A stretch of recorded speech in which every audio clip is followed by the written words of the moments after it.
Hey everybody, welcome back to the Court of Random Opinion. My name is Lauren Neidigh. We have Blake Lively's response in support of her motion to dismiss Justin Baldoni and the Wayfarer party's lawsuits, and we're going to go through that together.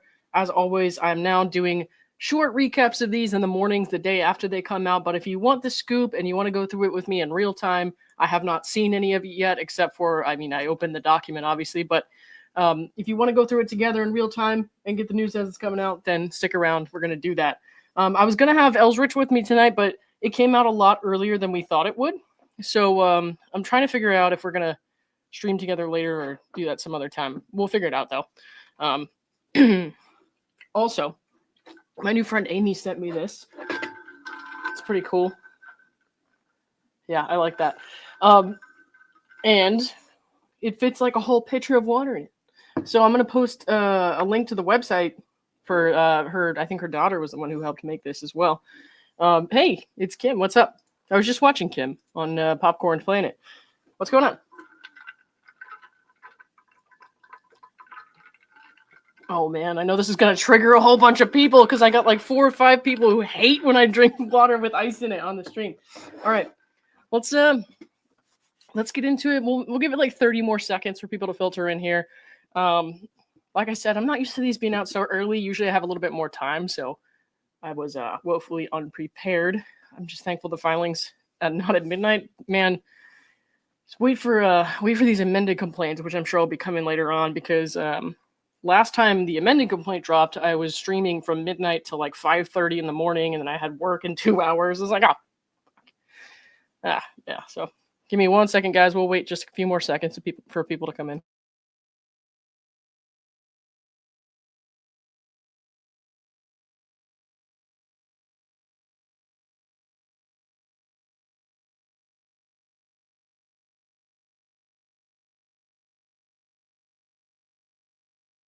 Okay, I think I'm good.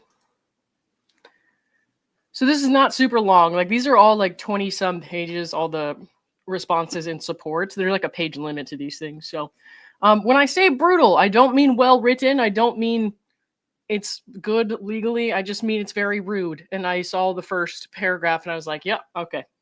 So won't let us sleep since December 31st. All right. Let's see. The Wayfarer parties have tied themselves in knots trying to state a defamation claim against Miss Lively that is not barred by the statute of limitations or wholly contained within her legal complaints, which they concede cannot form the basis of any actionable claims. Okay. They have been entirely unsuccessful. Man. As a result, the Wayfarer parties have hit the do-over button again, reinventing their first amended complaint to apply only to alleged statements from July to December 2024 before Miss Lively filed her CRD complaint. If true, then the elaborate tale the Wayfarer parties tell in their 391-plus paragraph first amended complaint is largely irrelevant because, according to them, nothing that happened before July 2024, including the production and the cut of the film, is part of their defamation case. They have essentially admitted that their $400 million lawsuit was a PR stunt. I think we understood that a bit differently, but hey, that's just me, right? Okay. The Wayfarer parties do not appear to understand the implications of their own concessions. Remarkably, the opposition continues to rely upon allegations they claim are not part of the case. The opposition's discussion on actual malice, for example, is based entirely on the FAC's effort to dismantle, point by point, the insinuations in the November 2023 17-point list, as well as the FAC's tired narrative that Ms. Lively fabricated, materially mischaracterized, or grossly exaggerated all of the allegations she made in her CRD complaint and federal lawsuit. Oh, wow. Tired narrative. I mean, I'm tired of it too. I'm tired of people having to fight against you in court because you actually did those things. So, all right. But because the Wayfarer parties argue that they are not relying upon, 1, any alleged statements prior to July 2024, which would exclude the 17-point list, or 2, the legal complaints, which they agree are privileged. Neither of these can support the element of actual malice. Moreover, the Wayfarer parties once again focus on Baldoni's insistence that he believes he acted appropriately, rather than point to any facts indicating that Miss Lively's subjectively doubted the truth of her alleged statements, whatever they are. I know, it's the lawyers writing this, but... And they ignore the plethora of evidence in their own pleading that demonstrates her unwavering good faith. Oh my god, I'm on a different planet right now. I swear to God. Like, just give me a minute. Just give me a minute to unpack that. His insistence that he believes he acted appropriately. You know what that reminds me of, or that makes me think of? When she said that his statements and his filings were a page out of the abuser's playbook. No. This is a page out of the abuser's playbook. That is... I've never seen gaslighting like that, like blatant gaslighting like that in a legal filing. It would be funny if it wasn't so sad. Wow. I know people are going to complain that I'm stopping and talking about this, but there's absolutely no way I can get through this bullshit without stopping and like commenting and just taking a breather for a second, because this is very irritating. And like I said, short recap tomorrow morning. If you don't like it, check out now. I don't care. Okay. Lauren changed the title if possible. Why would I change the title? Why would I change the title? What's your problem?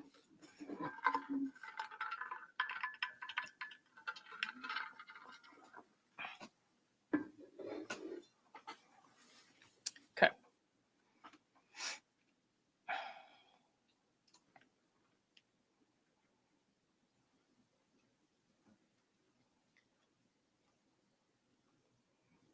Unable to identify any actionable statements by Miss Lively, they argue she is liable for things her husband allegedly said.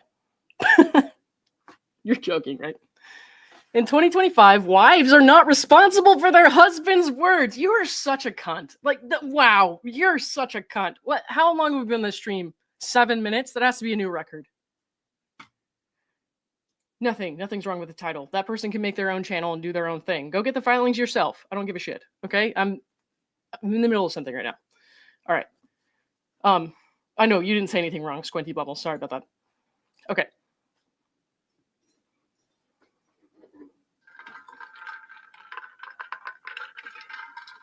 The thing is, this being such a high, like, public interest case, they have to know lots of people in the public are going to read this. And there's no way in hell that you think that's going to fly well with women who are reading this filing. I mean, first of all, to abuse someone thinking they did something wrong when that guy's been nothing but a perfectly, like, good advocate for women. I mean, listen to the way his wife talks about him if you don't believe me. I put a video about that weeks ago.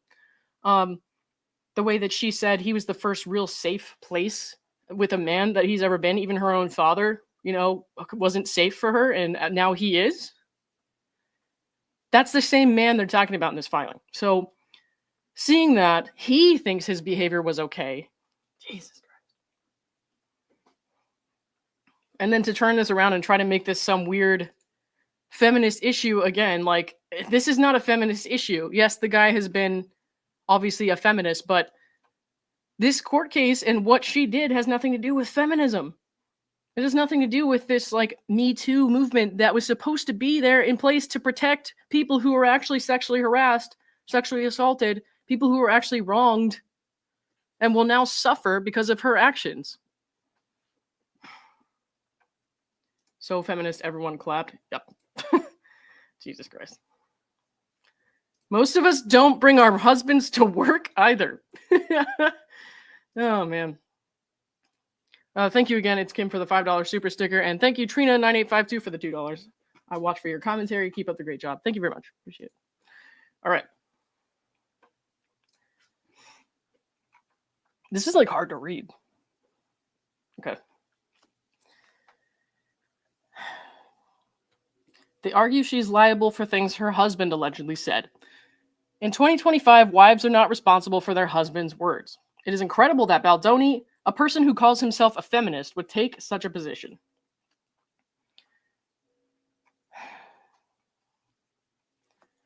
Realizing that a loss of the defamation claim subjects them to attorney's fees, treble damages, and punitive damages under Section 47.1, they attack that provision on constitutional grounds, which is an attack on all victims of sexual harassment and assault. Fuck you. Fortunately, the Wayfarer Party's effort to invalidate California's duly enacted legislation is frivolous. The First Amendment empowers legislatures to protect victims' First Amendment rights via fee-shifting rules designed to deter retaliatory litigation. And if these things ever don't protect victims' rights, it's because you fucked it for them. You who are not a victim. You who likes to play victim to try to get rid of your bad PR struggles. In addition, the opposition fails to address the many other defects that require dismissal with prejudice. The Wayfarer parties, 1, fail to allege specific monetary harm. 2, do not dispute that each claim is rooted in defamation. Thus, all fail. 3, ignore California authority upending their extortion claim.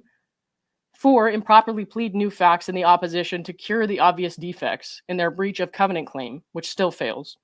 And 5, fail to articulate the key elements of both tortious interference, including a duty of care supporting negligence and conspiracy, the critical meeting of the minds. Last but not least, the opposition ignores that the scattershot group pleading does not allege any facts at all related to most of the plaintiffs, yet asserts all these claims on behalf of them all collectively.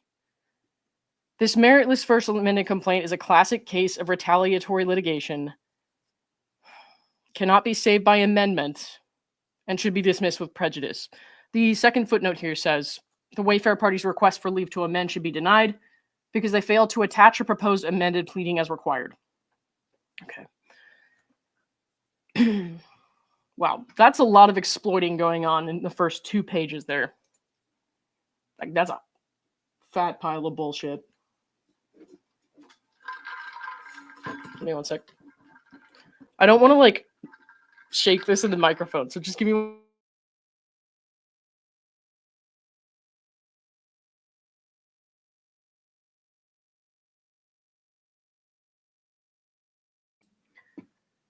Pandora Fox says, I'm sure the women's movement would be so pleased to know the movement is used as a weapon. Those lawyers are a-holes. Yeah. Yeah.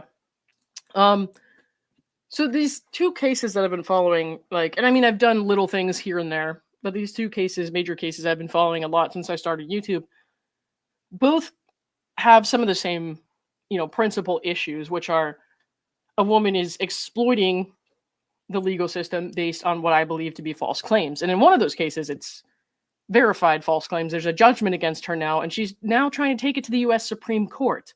So if you want to hear about that, I'll be talking about it again on Saturday. But it is kind of exhausting sometimes just to see the way that, and both of these are like very rich, privileged women who have had no, problem getting what they want pretty much their entire lives. And to see them exploit the women's movement or exploit sexual harassment, like people who have actually been sexually harassed, and to exploit the experiences of people who actually need these protections, it's pretty exhausting. And I know some people will say like, oh, that's dramatic. And I don't really care for those people. I don't give a shit what they say. If you've actually been through stuff like this, not in the film industry, mind you, most of us haven't been in the film industry, but an unfortunate amount of women have been through sexual harassment or misconduct in some way, or had to deal with unwanted advances, or just had horrible things said to them. It is kind of exhausting to see these rich, entitled cunts trying to exploit the system. The rest of us be damned. Okay, as long as they get what they want, it doesn't matter if they fuck it up for everyone else. And people will come out here and say, well, just because of this and that and whatever, doesn't mean she lied about the sexual harassment. Fuck off. All right? She lied. And the first time she lied, cherry-picked, didn't include the full context, whatever, fucked it for everyone else who doesn't have the resources that she has. So, I don't want to hear it.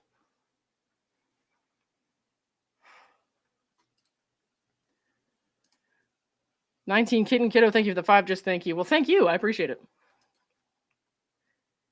All right.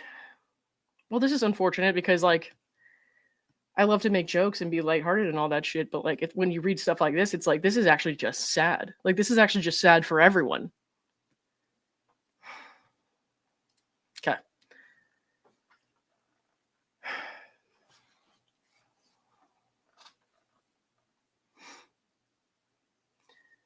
In addition, the opposition fails to address, I think we read through that. Yeah, we got to that. Okay. Argument 1, the Wayfarer party's desperate attempt to reframe the defamation claim fails to save it. In their new telling of the case, the Wayfarer parties now state that, rather than the FAC boiling down to 2 categories of publications, as they urged in their oppositions to the Sloan parties and the Times motions. Sorry, I'm trying not to burp. My bad. They seek to hold Miss Lively liable for 3 publications, 2 of which do not even involve her. 1, Mr. Reynolds' supposed comment to WME that Baldoni's a sexual predator. Yeah, how could that have anything to do with you? 2, the Sloan party's alleged statements that Baldoni sexually assaulted Miss Lively. Fuck you for that, by the way. The Sloan statement. Don't even get me started on Sloan. What a piece of crap. And 3, Miss Lively, Mr. Reynolds, and the Sloan party's alleged unidentified statements to third parties, including the Times and other outlets, to the effect that the Wayfarer parties engaged in, permitted, and or failed to prevent sexually inappropriate conduct towards Lively and others, and retaliated against Lively. The media statements. None of these is sufficient. Well, you know what? Mark my words, dude. Whether or not it's sufficient for the court, that's why I'm here. I'm not a lawyer, so whether or not it's sufficient for the court, people out there who actually suffer from abuse and harassment are going to remember this when they have nowhere to turn because they're too afraid that people will think they're a liar like you. So, it's sufficient for something, you cunt. A, the opposition fails to show that Miss Lively is independently liable for defamation for her own alleged statements. 1, the Wayfarer parties failed to identify a specific defamatory statement made by Miss Lively and ignore the Single Publication Act. The closest the Wayfarer parties come to a specific statement is arguing that Miss Lively falsely claimed to the Times or other media outlets that 1, the Wayfarer parties had engaged in an insidious PR sabotage operation deployed as revenge for sexual harassment complaints. And 2, the protections for return to production were proof positive that sexual harassment was endemic on the film set. Each purported statement is insufficient. The protections for return to production, the protections.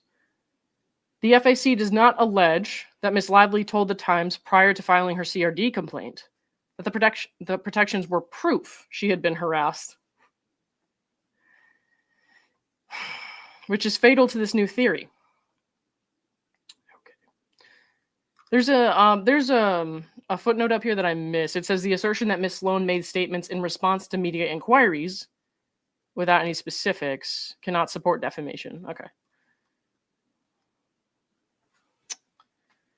And even if it did, such a statement would not be defamatory. A statement regarding what a document supposedly proves is unactionable opinion. Also, the Times publications themselves make only passing references to the protections. They do not state or even suggest that the protections prove harassment occurred on set. Instead, the only publication that plausibly suggests the protections prove harassment is the CRD complaint, which the Wayfarer parties concede is both privileged and not a basis for their defamation claim. One sec. Yeah, we're good. Okay. Moreover, the Single Publication Act bars any claim based on Miss Lively's alleged statements relating to the protections, no matter to whom or in what form she made them, because they were first published before January 17th, 2024. The FAC is explicit that, as of 2023, Wayfarer found the stunning list of protections unsettling, believed it misrepresented set culture, attempted to revise it, and concluded that it had been drafted for the apparent purpose of insinuating or outright claiming that Baldoni, Heath, and others had engaged in sexually inappropriate conduct during filming. In fact, in arguing malice, the opposition identifies 8 bullet points that track the protections. Rather than confront the Single Publication Act, the Wayfarer parties ignore it. They assert the earliest statements at issue were made in or after July 2024, but do not identify what Ms. Lively supposedly said, when she said it, or to whom, utterly failing to establish the necessary element of specificity. They do not even attempt to explain how Ms. Lively's insinuations in November 2023 differ from the supposed 2024 statements at all, much less how the latter are timely. See opposition at 25 to 26. I think that means opposition. Sorry. By failing to address that issue, the Wayfarer parties abandon any argument to the contrary. Okay. And guys, as always, when it comes to these like case citations and stuff like that, I'm gonna let Omar go over that. I'm gonna let the two lawyers go over that. We'll see if we can get Omar streaming on this tonight to answer any legal questions you might have.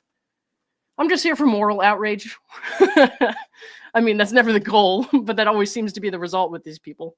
So, all right, one second.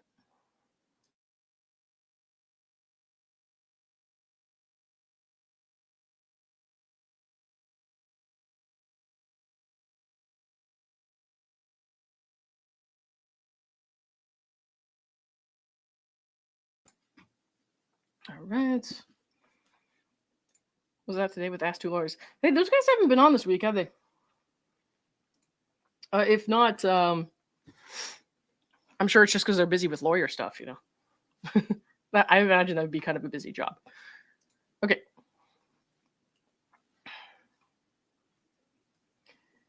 The false and insidious story. The allegation that before filing the CRD complaint, Ms. Lively told the Times a false story that the Wayfarer parties retaliated against her similarly fails. Similarly, I can speak, I swear. The Wayfarer parties do not identify any statements at all, much less statements either specific enough to enable Ms. Lively to defend herself or ones that are not wholly contained within the legal complaints and therefore privileged. 2, the Wayfarer parties cannot evade the privileges. The opposition fails to rebut the application of the Fair Report, litigation, and sexual harassment privileges, all of which bar the defamation claims. And we've kind of been through this before, like as annoying as it is. They're just going to reinforce that here, I think. Fair Report privilege. The Wayfarer parties rest their challenge to the Fair Report privilege on timing, insisting that Ms. Lively secretly collaborated with the Times for months before filing the CRD complaint, attempting to distinguish between 2 levels of statements, Ms. Lively to the Times and the Times to the public. But discussing legal claims with a news outlet before filing them does not vitiate the privilege. My question or my issue here is obviously not about the timing. It's about the fact that I think she lied. So, indeed, to subject people to liability for fair and true reports to the media just because they were made in anticipation of a lawsuit that was actually filed rather than after it was filed would frustrate the purpose of the privilege. Okay, but there were no fair and true reports here. I mean, fair report maybe by the law standard, but by the public standard, by like layperson standard, conversational standard, nothing about what you did was fair or true. So again, even if you skirt out of this, like getting away from the court case by the skin of your teeth, people know what you did.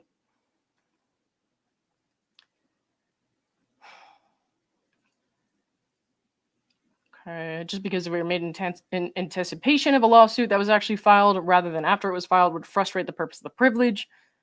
The opposition ignores this point, made first in the motion, and cites no contrary authority. Regardless of when or how information was communicated to the Times publications are confined to a report of the CRD complaint, and Ms. Lively's alleged statements regarding the protections and the sabotage operation are inextricably linked to the gravamen of her filed legal claims. As such, the Wayfarer parties fail to identify what harm, if any, Ms. Lively's identical alleged pre-filing statements to the Times caused. Instead, the Wayfarer parties have been crystal clear that the article is the genesis of the entire action. At 28, they're talking about ECF 70, so I guess it's the amended complaint. And that their supposed $400 million in damages stems directly from what the Times actually published after Ms. Lively filed, which falls squarely within the protections of the Fair Report privilege. The litigation privilege. Because the Wayfarer parties failed to identify a single statement by Miss Lively outside the legal complaints, the litigation privilege bars the defamation claim. The Wayfarer party's baffling argument that Miss Lively did not seriously consider litigation because she waited to file suit for 11 days after receiving a right to sue notice is meritless. Is it? I mean, let's think about this. She didn't do anything until she knew for sure there was no coming back from her press blunders. And if you don't recall, then you can look at the filing from Jed Wallace's attorney last night. She's still trying to punish this guy when the trend against her in the media because of her press blunders started going south 2 weeks before he ever came onto the scene. In any event, Miss Lively was not required to request the CRD investigate her claims or to simultaneously file civil litigation. No, she did that because she's a cunt. She did that out of the depths of whatever lives there where a heart's supposed to be. She was not required. Further, the Wayfarer parties concede by silence that the litigation privilege would apply to the CRD complaint even if Miss Lively never filed civil litigation. Sexual harassment privilege. I can already tell this is going to be really annoying, so give me a sec.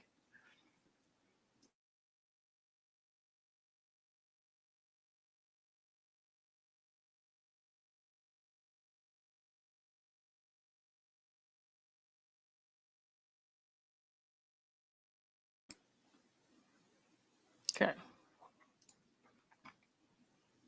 Oh, man. Hang on. Let me get through these.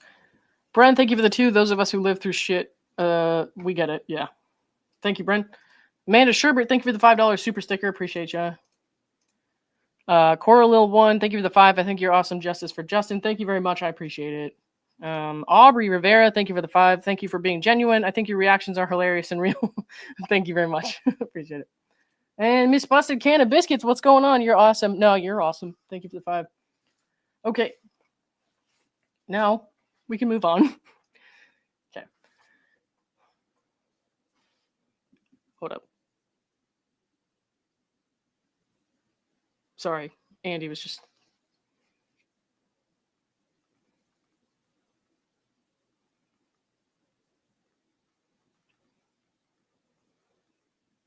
Okay. The Wayfarer parties accept by their silence that Miss Lively's statements constitute communications regarding an incident of sexual assault, harassment, or discrimination. That Section 47.1 protects Miss Lively's statements to anyone, and that Miss Lively need not have actually complained for the privilege to attach. They advance 2 challenges that Miss Lively made her statements without a reasonable basis and with malice. Both fail. First, the FAC, please say something boring. My God, I'm so tired. First, the FAC itself shows Miss Lively had a reasonable basis to complain about sexual harassment and retaliation, which is all that is required. Sure, I mean, anything's possible if you lie about it. See motion to dismiss at 13 and 32, describing the First Amendment complaint's admissions of sexually harassing incidents while on set. Ah! Okay. Sorry, all I asked for was one boring paragraph, guys. One paragraph where you don't try to enrage anyone. The Wayfarer party's quibbling with Miss Lively's characterization of events that they admit occurred and she raised in real time. That is not what happened, but okay. Does not undermine her reasonable basis. Nor does the Wayfarer party's narrative that Miss Lively allegedly inserted herself into the production process, which concerns statements they admit do not support liability and that are nonetheless irrelevant to Miss Lively's harassment concerns. The same analysis applies to statements concerning the protections and the insinuations therein, which are time-barred. Second, the parties agree that the actual malice standard requires an allegation that Miss Lively made knowingly false statements or acted with reckless disregard of the truth. Where have you been for the last few months?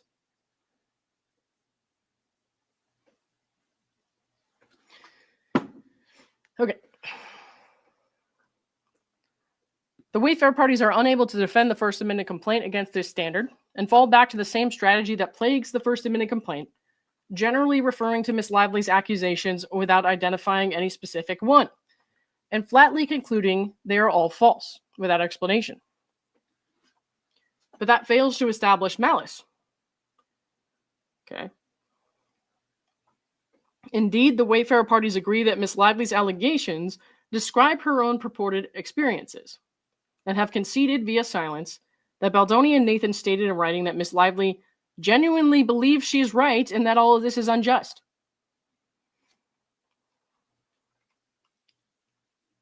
Okay. As for retaliation, they claim that their texts disprove a smear campaign, and that Miss Lively's own alleged malice is established by the inherent improbability of an untraceable campaign. But the plain language of those communications, in their own words, contradicts such arguments. The only reasonable conclusion is Miss Lively wholeheartedly believed in the existence of a smear campaign. Okay, so are you a bitch or are you stupid? Which one is it? 3, Miss Lively is not liable for statements that she did not make. And I know, when I use these words, guys, people do come at me in the comments sometimes and they're like, you're a woman hater. You shouldn't talk like that about other women. No, I will talk like that if they act like those things. They earned it.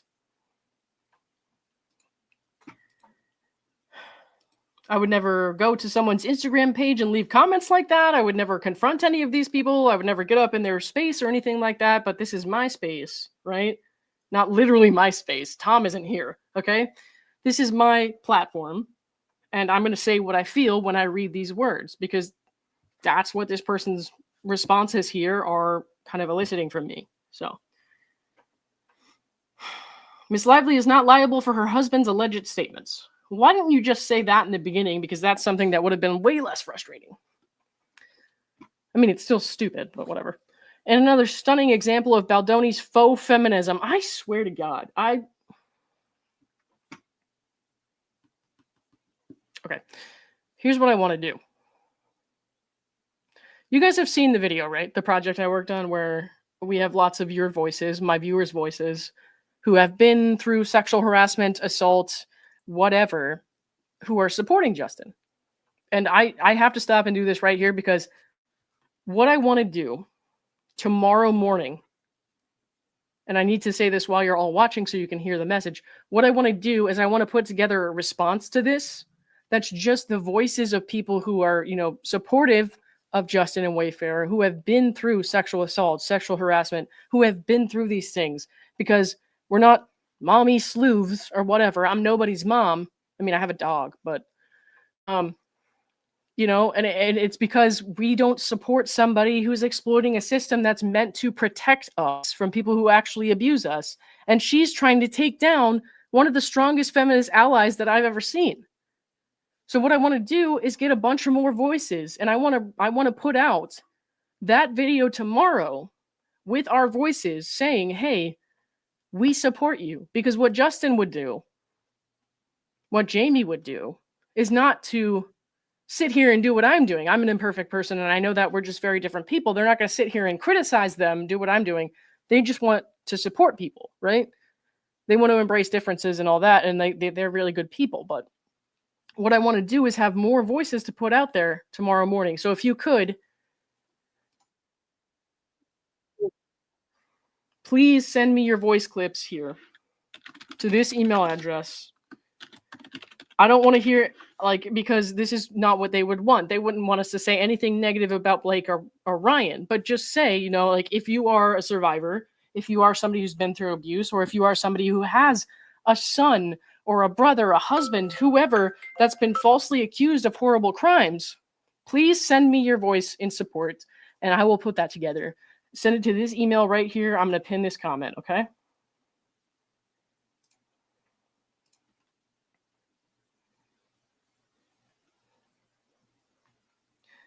Yes, you can still, sorry, one sec. You can still send your voice of support if you haven't been harassed. I just asked that if you have, and that's why you're speaking up, just say that, just so I can put it in there, and just make our message clear. I don't want to say anything in that video negative about Blake or Ryan.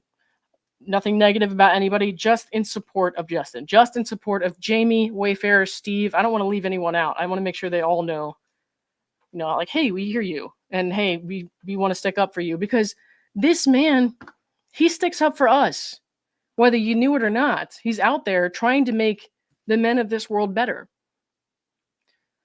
And it's important that he knows he has our support. So,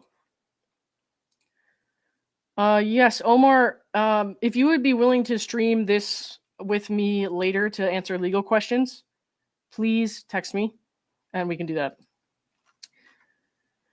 But all right, it's extremely important to me to get that message out there. So please email me a voice clip. You can even like take a video on your phone and just like cover the camera and talk into the phone and send it to me, and I can remove the black video and do something with that. So you don't have to do anything fancy, okay? But please, if you can, I can use your help. Okay. All right, let's get going.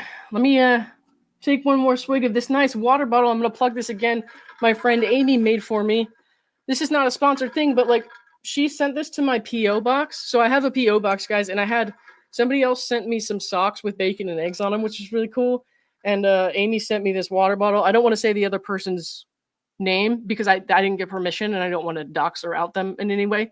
But she sent me this and it's really cool. So I just wanted to make sure I said thank you in front of everybody because thank you very much, Amy. This is so sweet. And also I'm going to shake it for the haters because some people hate when I drink ice water on screen. All right.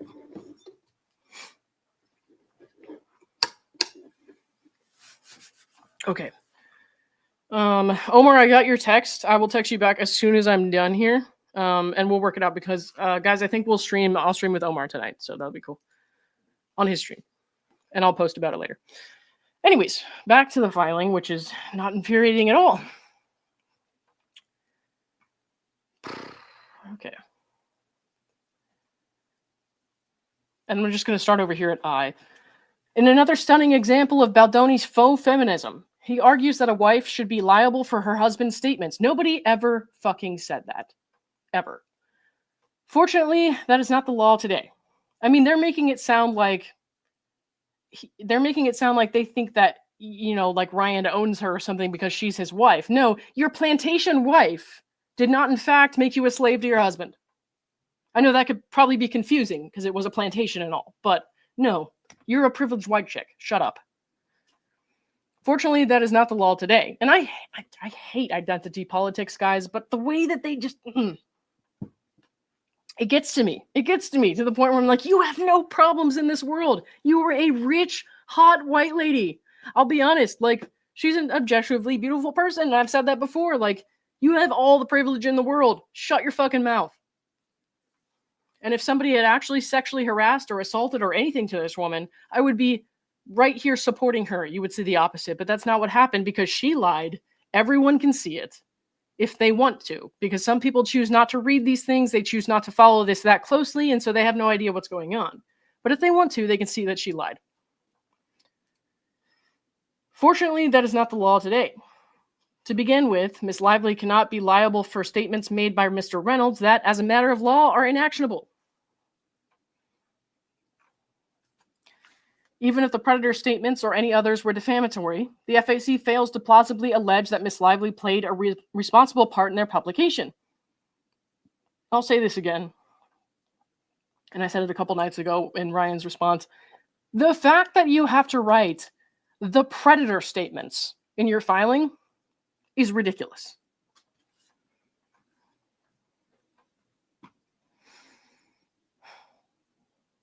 Even if they were defamatory, the FAC fails to plausibly allege that Ms. Lively played a responsible part in their publication.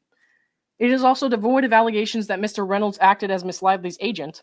The Wayfarer parties argue that Mr. Reynolds represented Ms. Lively in dealings with WME and others, and acted as her representative in dealings with Wayfarer and Stoney. But they ignore their own pleadings, acknowledging that Mr. Reynolds has his own relationship with WME and his own reason for communicating with it. Yeah, except this time his reasoning and his wife's reasoning were the same. That he is alleged to have spoken to WME is not sufficient to infer he acted as Ms. Lively's agent in doing so, and the Wayfarer parties have cited no authority to that effect. You don't get to be your wife's agent in your stupid fucking penthouse party where you yell at this man who's been nothing but accommodating, and if anything, has allowed your wife to cross boundaries she never should have crossed.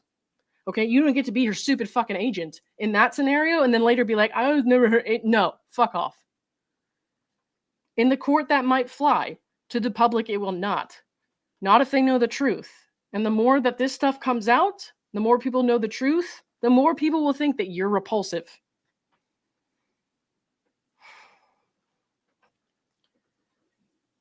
The Wayfarer parties argue that Mr. Reynolds represented Miss Lively in dealings with WME and others, and acted as her representative in dealings with Wayfarer and Sony.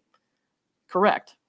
But they ignore their own pleadings, acknowledging that Mr. Reynolds has his own relationship with WME and his own reasons for communicating with it. That he is alleged to have spoken to WME is not sufficient to infer he acted as Miss Lively's agent in doing so, and the Wayfarer parties have cited no authority to that effect.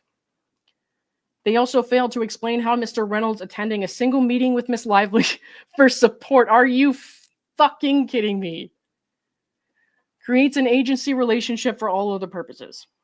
The law is clear that agency cannot be implied from the marriage relationship alone.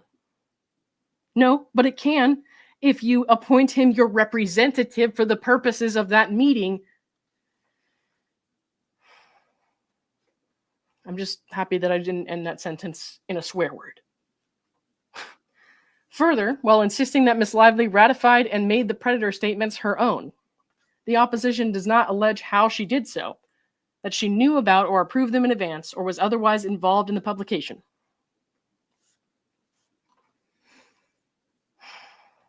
Two, Miss Lively is not liable for the alleged Sloan statement.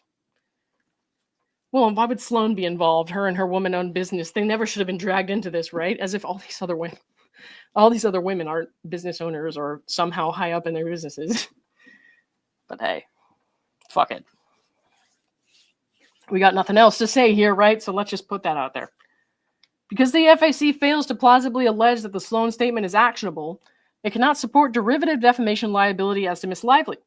Even if the Sloan statements were defamatory, the FAC fails to establish that Miss Lively would be liable for them. The Wayfarer parties improperly rely on the respondeat superior doctrine, which requires an employee-employer relationship that does not exist here. The FAC includes no facts to suggest that Miss Sloan was Miss Lively's employee. It alleges only that she was Miss Lively's publicist. And I'm sorry, was this supposed to be a good argument? And goes on to acknowledge that Miss Sloan is affiliated with a separate PR company, Vision PR, which represents Miss Lively and Mr. Reynolds, among others.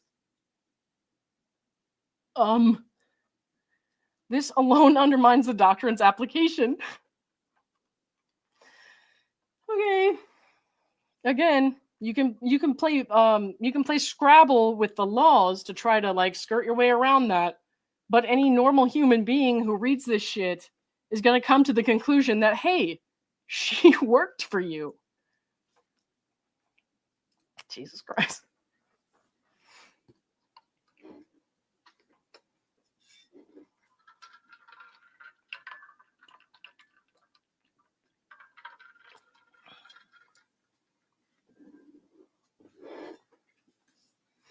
All right. Wait, what? She wasn't her employee, just her publicist. What the fuck? That makes about as much sense as wiping before you... Oh. Hey, I don't need to know what you do in your free time, Emily.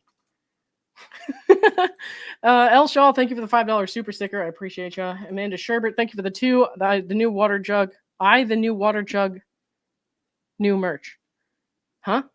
I don't know what that meant. I know that if you send a super chat on mobile on YouTube, it like mixes up your letters really weird. So maybe that's what happened here. I'm not positive though. Thank you, Amanda, for the $2. I appreciate it. Kayla Dunn, thank you for the 5. As a 3L law student, the judge will be able to see through this bullshit. Legal writing, we take a whole course on it. I'm going to take that class. All right. Blake needs to ball bust her way through a door to psychiatrist. That's funny. And on some level true, but this is my ballpark. Okay, not lawyer stuff, but the psych stuff, that is my ballpark. And what this person needs is to be held accountable for her misbehavior in court and then see a shrink.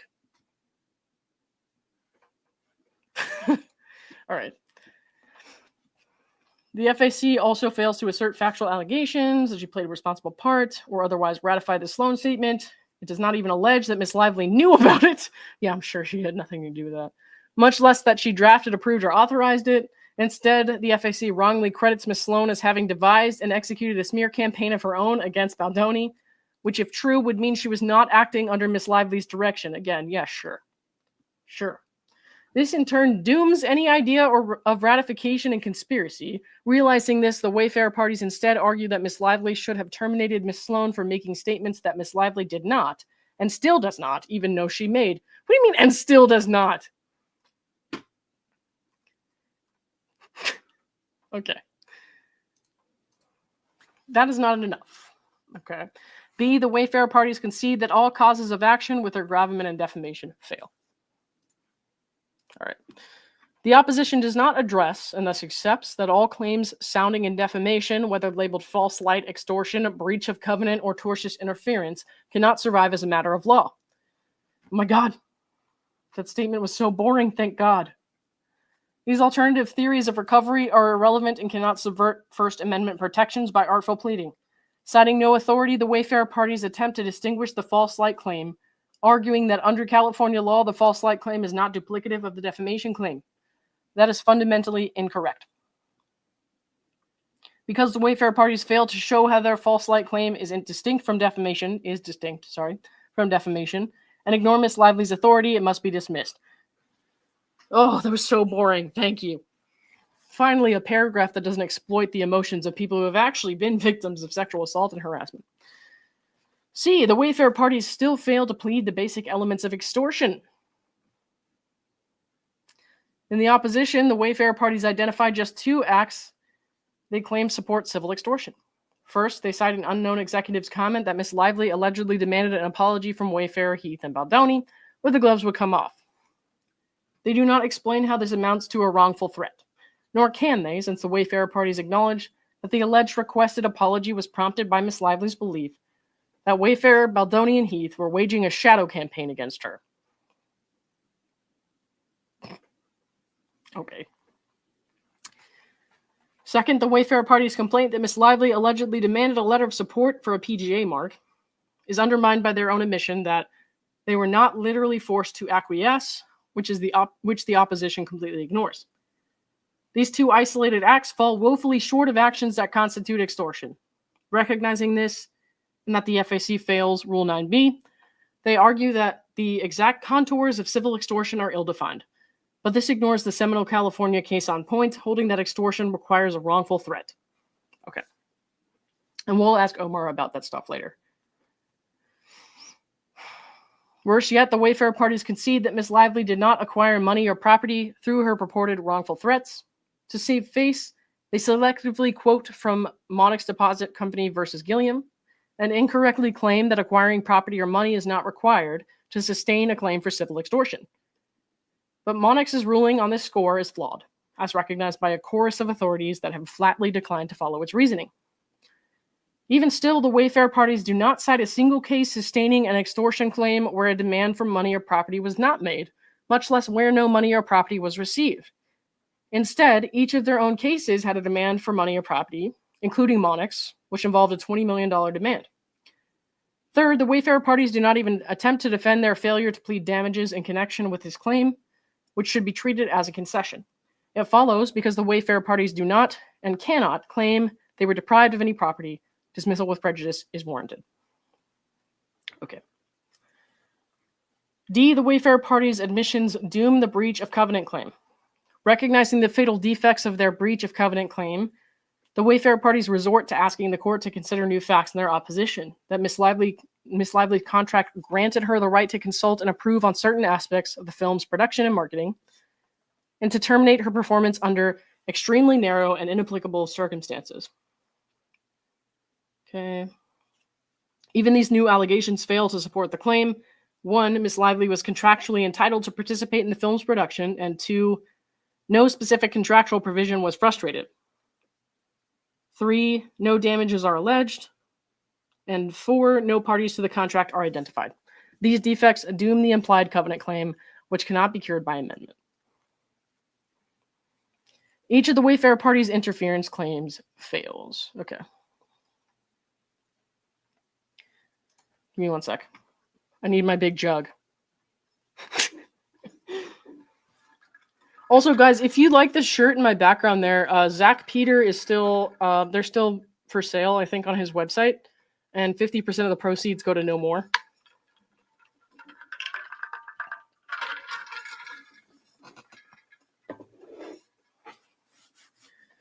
Okay.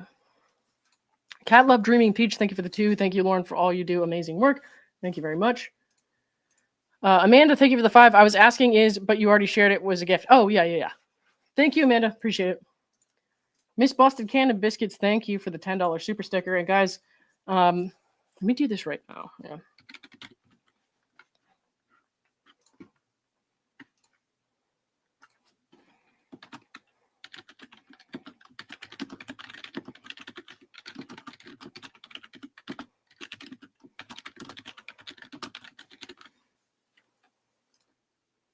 Hold on. This will only take a minute. I'm sorry. Let's see, like...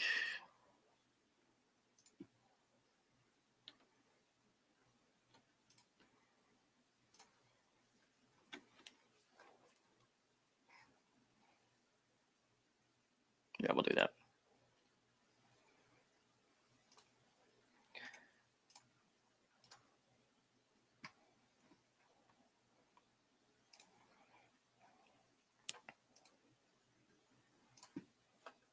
Here we go. Okay.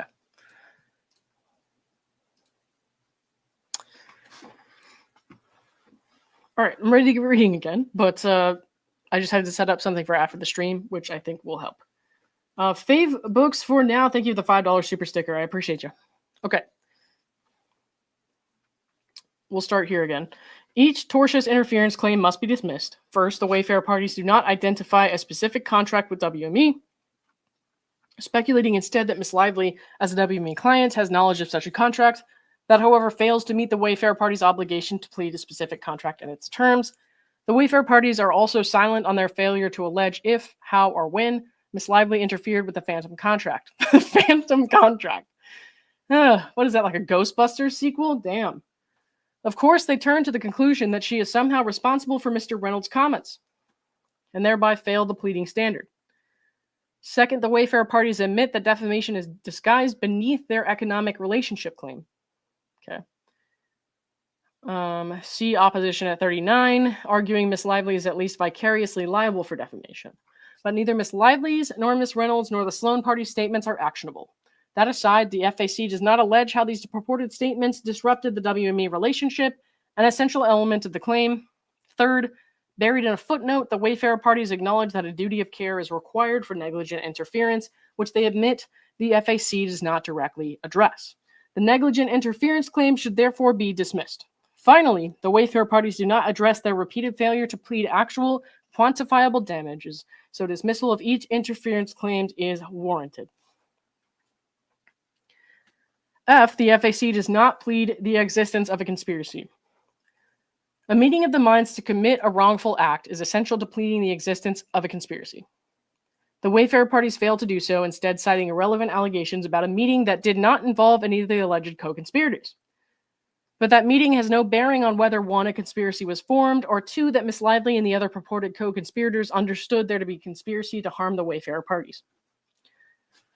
3, the Wayfarer parties' attacks on Section 47.1 fail. And here's where it's going to make me angry again. So why don't we just take a second here? All right. And while I take a little breather from this emotionally horrible filing to read, honestly, because the way that she's exploiting people in this and also just gaslighting Justin Baldoni is like, oh my God. It's like a twofold thing, right? Because it's like being someone who's been through some unfortunate things in my life. I have both been on the receiving end of some sexual harassment and also an abuse, and also have been, and I've mentioned this before, guys, and I mentioned it in the video that I'm going to show you at the end of this, have also been accused of doing some things that I did not do. And so it's a twofold, like, there's just a lot of conflict when going through this stuff. But that's why it's so important to me, right? It's like, I really want these systems to be in place for people who need them. And I really want them to treat everybody with the respect that they deserve. So if somebody's being accused of something, it shouldn't be like attack right away. Okay. Everybody should, have their day in court. Everyone should have their due process. But if in the process of that, it comes out that you lied, then yeah, you're kind of fucked. And there's nothing anyone can do to help you with that because that's your fault. That's what you did. So, all right. Cat, we're almost done. Don't worry. Don't worry. It's not too far off. Hang on.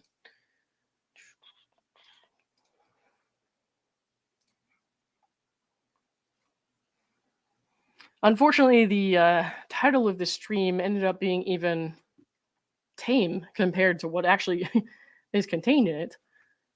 One sec. There it is. All right. After years of promoting themselves as supporters of women and victims of abuse, Baldoni, Sarowitz, and Heath attack a California statute that was drafted specifically to protect victims from abusers who weaponize defamation law. Yeah. And you fucked it for those victims. Contrary to their self-serving contention, Section 47.1 is not a procedural statute. It is a substantive privilege against liability with a fee-shifting and damages provision attached, both textbook examples of substantive California law that applies in federal diversity actions. It is a privilege against liability. A privilege. A privilege you have abused, like every other privilege you've apparently been given in your life. The Wayfarer Party's North Pennington challenge is likewise without merit. A court in the district rejected a similar challenge, noting the Supreme Court's caution that the PRE standard, is the pre-standard or the PRE standard? I'm not sure. Is a doctrine of antitrust law, and that its holding is firmly grounded in the text of the Sherman Act in the context of antitrust liability. This admonition, wow, against mission creep. What? That's going to have something to do with the case they're citing, because what does that mean? Okay, it has to have something to do with the case they're citing. So I'm going to skim past that because that could mean anything, honestly, and I might just come up with a whole narrative for that. The Second Circuit has not decided whether North Pennington even extends to non-commercial litigation. And even if it did, it would not extend to Section 47.1, which itself exists to protect First Amendment protected conduct. Any risk that Section 47.1's treble damages provision would chill petitioning activity in the form of defamation suits is outweighed by the risk, recognized by the California legislature, that meritless defamation suits would chill reports about sexual harassment. Further, even if North Pennington applied to Section 47.1 based on the deficiencies identified above, the Wayfarer Party's case would fall under the sham exception. Speaking of shams, okay.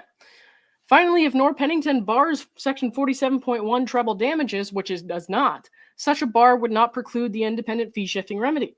North Pennington does not apply to fee-shifting provisions. Considering California's presumption of severability and the history and purposes of the legislation, it is evident that the California legislature would have enacted the fee-shifting provision alone. I'm trying not to burp again. Okay. So, conclusion, all claims against Ms. Lively should be dismissed with prejudice and without leave to amend, and the court should award Ms. Lively all requested relief.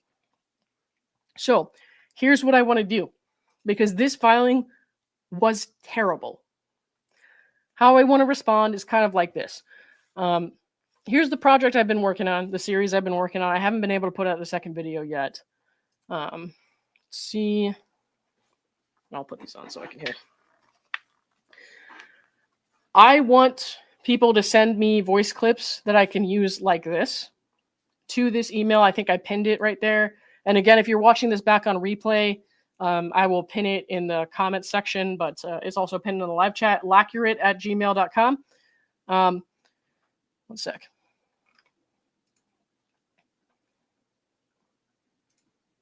And I want to put something out like this tomorrow morning. So I'm going to be working on this for the next few hours because I do have some people who have emailed me already from the last couple of weeks, and I haven't been able to go through them yet, but Hold on. He benefited from turning the tables on me. So to the institutions who try to tell us what we can or should think, who try to put us in a little box and tell us things can only be one way. As a survivor myself, does my voice matter? How about theirs? I was a victim of on-set sexual harassment. I am a survivor of casting couch sexual assault, and I support Justin Baldoni. I'm a therapist, and I'm also a survivor of narcissistic abuse. I am a legal assistant. I am a veteran. I myself am a victim of domestic abuse. I'm a mom of 2 beautiful boys. I'm left-wing, although I don't see how that's relevant. As someone who's experienced SH, I believe Baldoni. This is not a fight of man versus woman. It is a fight between right and wrong. I am a survivor of SA. I stand with Justin Baldoni and those who need the truth to be told. And the people who lie about such an attack made it hard for survivors like me to be believed. Assuming the worst of people, assuming they must be all right, so that's what I want to do in response to this. I want to make it big. I want anybody's voice that wants to send it in, please send it to the email that I pinned. I want to do this. I want to put it out tomorrow morning, and I'm going to continue to work on this. So if you're watching it on a replay a while after this is done, no worries. You can still send in your support. Yes, I can read written statements on people's behalf if they don't want to speak. However, what I really need right now is voice clips, because I'm not going to be able to do all that tonight. I want men's voices, women's voices, whoever is willing to speak up. And remember not to say anything negative about Blake or Ryan or anyone else. I just want to hear positive things and your support for Justin. I want to hear about your experiences, what you've been through, and why it's helpful for you to hear the kind of messages that Justin and Wayfarer have tried to send. Because what these guys wanted to do with this movie was start an important conversation about domestic violence and abuse and like what we can do to stop men from hurting people in relationships. And that Justin has been very outspoken about that. And I feel like this is a small part, the only small part I can do to help with that. And I don't want to hurt. I don't want to insult. And I know that I obviously call people names when I'm reading through these filings on my stream, and that's my personal reaction. But the best thing I could do right now to support them is just to support them. That's exactly what I can do. And to kind of put out the message that they were trying to send with the film before this woman and her rich husband ruined it. So, all right, guys, I'm going to send you over to the next scheduled stream, which will start in like 2.5 hours. Omar, the Tilted Lawyer, will join me and we'll talk about the legal implications, and he'll talk through the points of the filing we just read. Until then, I'm going to be working on this video. It's going to come out tomorrow morning. So please, if you can, send me your voice. Help me spread this message. I want it to be big. I want people to hear this because we hear a lot about the fighting back and forth. Those are the saucy, popular headlines, right? But what I want is for this to be the message that people hear.